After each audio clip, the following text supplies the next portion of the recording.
Sedgwick very carefully feeling him out.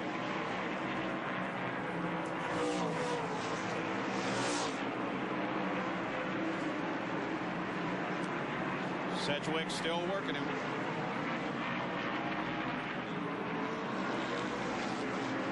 So Ron Hornaday Jr., the leader of the race. We asked him earlier about this race and when at the edge. How do you know when you're really in trouble out on a half-mile short oval like this? Probably about when you're in the fence. No, I really don't. You get out there and, you know, as more and more you put laps on it and the tires get to wear down a little bit and your brakes are starting to fade, and you know when you're gone. But the truck, the way you sit in it, you don't even know you're in a super truck. Like I said, NASCAR came out with something good, and to put these bodies on these Winston Cup frames and everything, they're the stablest things I've ever drove. So there he is, Hornaday Jr., number 16, the leader now.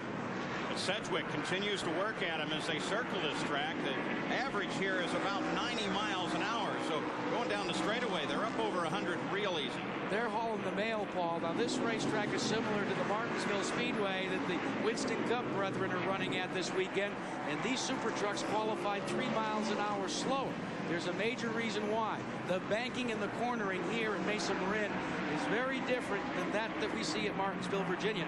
And remember, they run a little bit different engine package that we'll talk about later. The super trucks versus the Winston Cup. So Sedgwick sits back, waits station for the time being. One of the concerns here is how long you can keep your tires efficient. So you don't want to make any real hard moves early on in the run.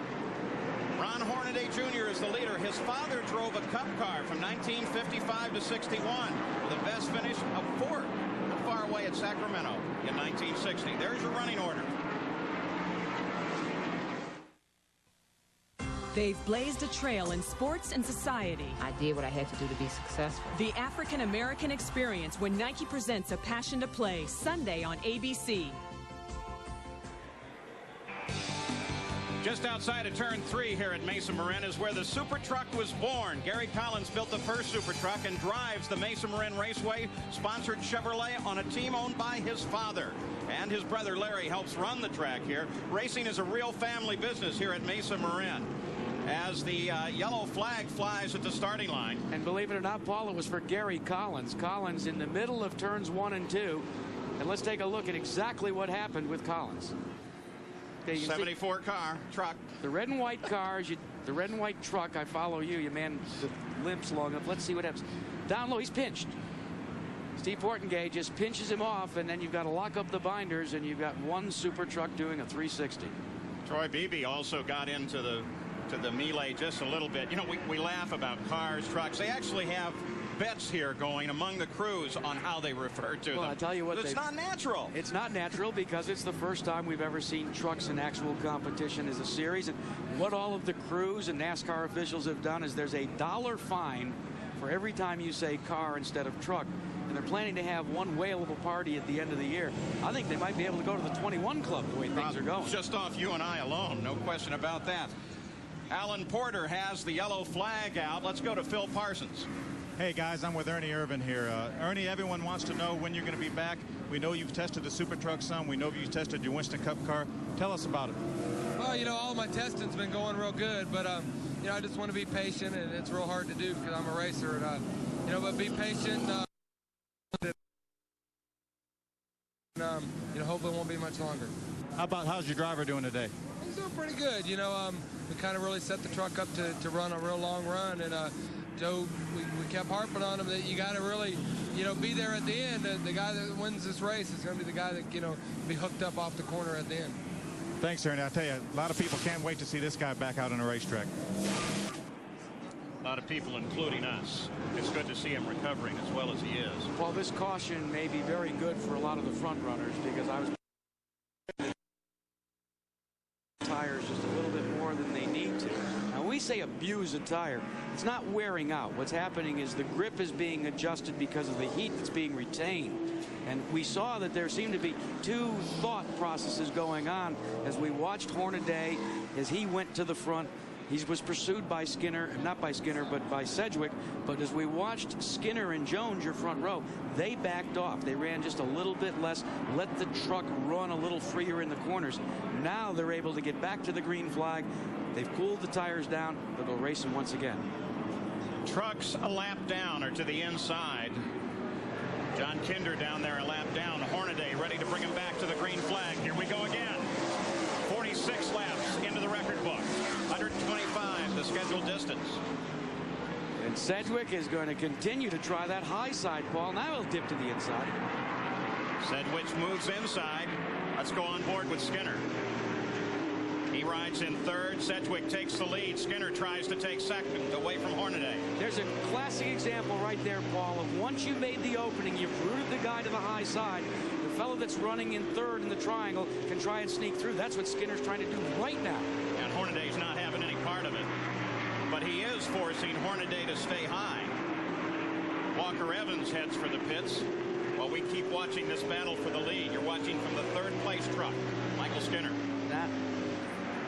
There's Walker Evans. Evans, who said at the beginning when he first ran out here, he said, guys, this is totally different for me. In fact, when he went to qualify in Phoenix, he asked NASCAR if they could take a couple of cactus and a big old rock and put it in the middle of the racetrack so he'd be used to the off-road racing. Back up in front. Now, they were changing the right front. What's the rule on that in super truck racing here? The rule is that you cannot change a tire unless it is flat. If it is flat, it's very similar to the International Race of Champions. If it is flat, no harm, no foul, change it. But if you change a tire under any conditions, it is not flat, it is a 5-lap penalty. Evans doesn't suffer from that because he had a flat tire. So Sedgwick in front. He led 23 laps at Tucson. Hornaday sits in second. Then Mike Skinner, P.J. Jones, and Jack Sprague now up into fifth. ABC's Wide World of Sports will return after this message and a word from our ABC stations. You're watching ABC's Wide World of Sports.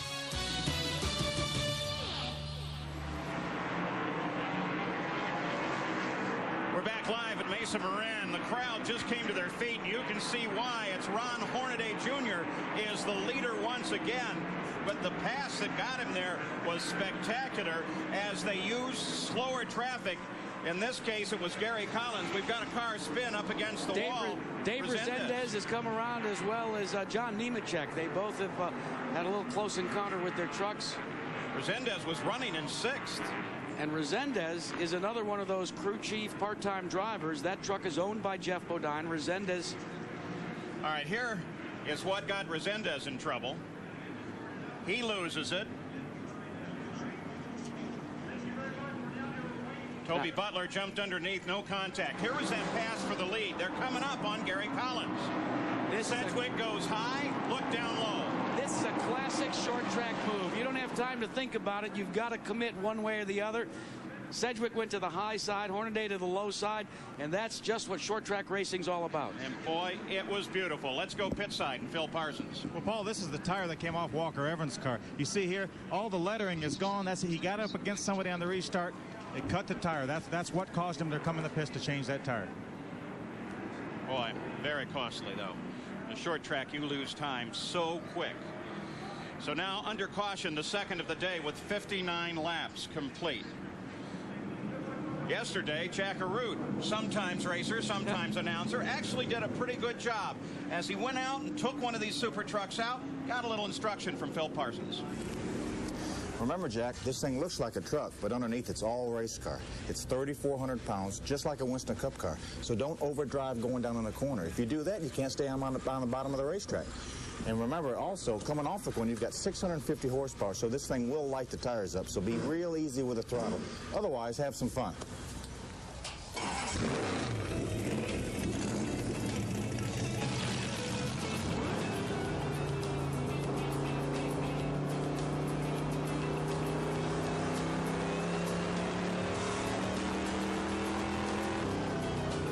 Down in the corner, it gives you a nice, secure feeling.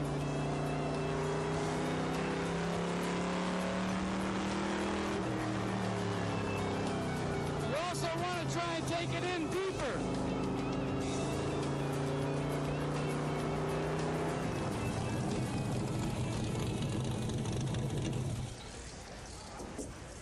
Hey, you look good out there. You were smooth. You know, you didn't overcharge the corner. You didn't spin the wheels off the corner. But if I was you, I wouldn't quit your day job. Now, just so you don't get the wrong idea, Jack is a rather constant racer in Legends cars up at Stafford Speedway. So on a short track, he really knows what he's doing. They're lined up, ready to come back to the green. I'll tell you what, Paul, it enabled me to learn an awful lot about the idiosyncrasies of these super trucks. They are a handful, real quick when it comes to throttle response. Hornaday keeps the lead. Sedgwick closes in, followed by Skinner. Gary Collins there is a lap down. The real move is now coming from Jack Sprague, who closes in on the outside behind Skinner, and then PJ. Skinner is in a real dilemma right now, Paul. He can't afford to let the lead duo get away. I really believe that it's going counter to what his original game plan was going to be. Save the tires, lay back at about 4th or 5th spot. This is a torrid pace thus far in this race for super trucks, and he's caught between the devil and the deep blue sea. Sprague, on the other hand, I tend to think he's finally got his truck dialed in, knows that there's some super TV exposure, and he's going to the front regardless of what happens. Well, right now he's managed to get around the slower Gary Collins. Has one truck off and on. That's Dave Ashley. Took a big spin down the backstretch and got back on as the leaders come around. You talk about throttle response. I was telling you before, you can actually light the tires up, and that's the situation that happened with Ashley. Coming out of the corner, you get a lot of wheel spin. It throws the truck around, and you've lost control. And with Ashley's spin, because there is debris up on the track, they've decided to go caution once again. 64 laps now complete. Ron Hornaday Jr. is in front under the yellow, followed by Sedgwick, Skinner, Sprague, P.J. Jones, and Mike Bliss. The thing that has changed here at Mesa Marin is we've gone from caution to green flag racing. The order remains unchanged. Hornaday is still the leader. Sedgwick is trying to catch him, as is Michael Skinner. You look a little further back in that lineup, though. One guy to keep an eye on is the 08 car of Mike Bliss, who is moving forward very quickly now. And he has really come up through this field. So Mike Bliss, who cut his teeth in the United States Auto Club, is looking great here today. There's your running order, the top cars in the field. You see Bliss sitting there behind P.J. Jones in 6th place. And Bliss is a classic example of what this Super Truck Series is supposed to do. Offer an aspiring young race driver an opportunity to get some Winston Cup type experience, still utilizing his ability for short tracks, because they're going to mix between short ovals and the short super speedways, 1 miles like Phoenix and then the Milwaukee Miles. So this is a good series for someone like Bliss. You know, what seems to be a little surprising to me is just out of the range of this picture on the right there is the pole sitter of the race. There's Skinner, the black number 3. You would have thought that he would have been up hammering at the front. Phil Parsons, is there a problem, or is he just being smart? Paul, I talked to one of his crew guys just moments ago, Jesse Koch. I said, Jesse, you guys running as hard as you can? He said, man, we're just trying to make sure these tires stay on this thing for 125 laps, so don't count out Skinner yet.